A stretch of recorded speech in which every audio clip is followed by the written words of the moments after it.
О чем необходимо думать, чтобы быть успешным? Ну, на самом деле все очень просто. Я редко говорю эту фразу, но здесь это так. Для того, чтобы быть успешным, необходимо думать о том, что вы хотите и как вы хотите, а не о том, что вы не хотите. И казалось бы, ну, все это понимают, все это знают, ну, почему многие живут так, как жили. Потому что есть одна важная деталь в этой истории. Когда я говорю о том, что нужно думать о том, что вы хотите и как вы хотите, а не о том, что вы не хотите, это не про то, что вы пришли на тренинг, сели и вот представили вот глобально, что я хочу через 5 лет. Это про ежедневные, многоразовые переключения мышления в течение дня. Мы, ну, знаете, дьявол в мелочах, и мы меняемся через мелочи на самом деле. Поэтому то, что вы, например, пошли на тренинг или прочитали книгу и написали себе видение на 5 лет, все расписали, это тоже работает, но это один уровень. А есть еще такой в бизнесе, это называется операционный уровень, ежедневный уровень. И вот на этом уровне важно постоянно вот эти переключения внутри своего мышления делать. И вы увидите, насколько быстро начнет меняться ваша жизнь в тех зонах, где вы этого хотите. Я приведу два примера, которые касаются работы нашей компании Европейская школа психологии, просто для того, чтобы продемонстрировать. Но опять же, это работает в бизнесе, это работает в личных отношениях, это работает в любой сфере жизни.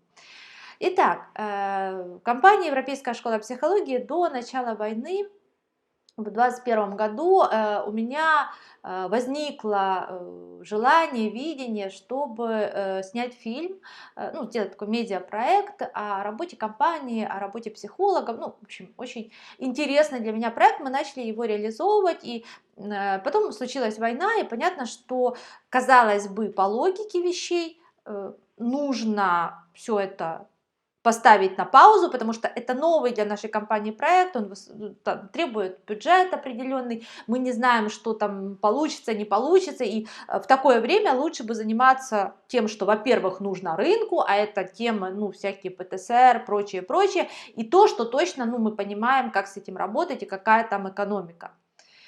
И я в первые дни, недели после войны действительно поставила это на стоп, и вовне, у себя в голове, вот, и как бы до лучших времен.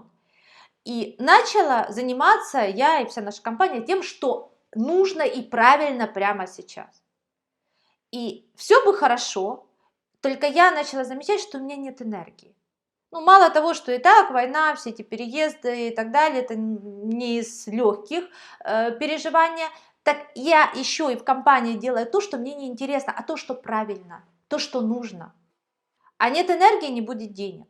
И в какой-то момент я это четко осознала, что мне необходимо думать и делать о том, что я хочу, а не то, что нужно. А я хочу вот это, я хочу вот такие проекты, я хочу вот так. И когда я это внутри себя переключила, да, на думать о том, что я хочу, на видение того, что я хочу, начали происходить очень интересные вещи.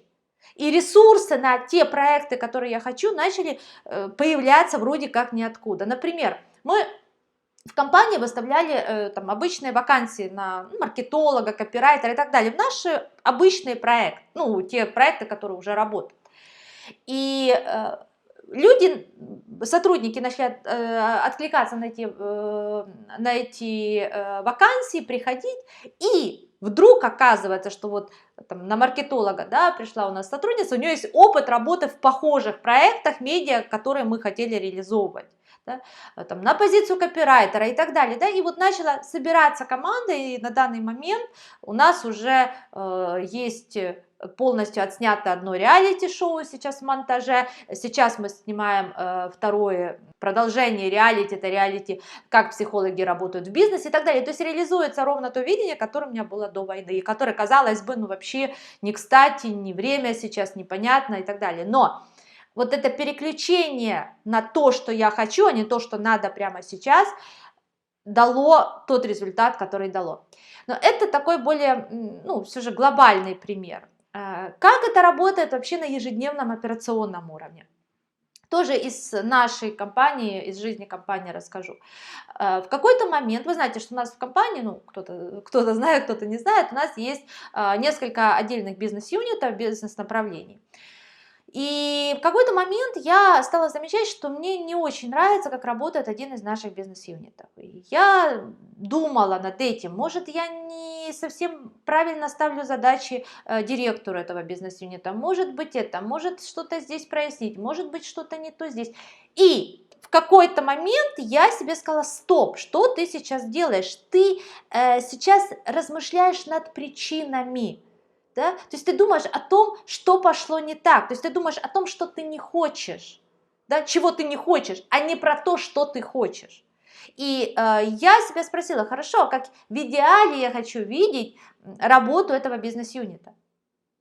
И когда внутри меня вот это переключение произошло, мне тут же написали там сотрудники из других отделов, предложили свои идеи. Я переговорила с руководителем этого бизнес-юнита, и мы сошлись на том, что ей не очень подходит эта история, она хочет другим заниматься. В общем, буквально неделю-две, и этот бизнес-юнит пересобрался. Сейчас я действительно, когда смотрю на их результаты, у меня вау-эффект получается, потому что это круче, чем я могла себе представить, и уже сколько классных, крутых вещей они сделали, это здорово.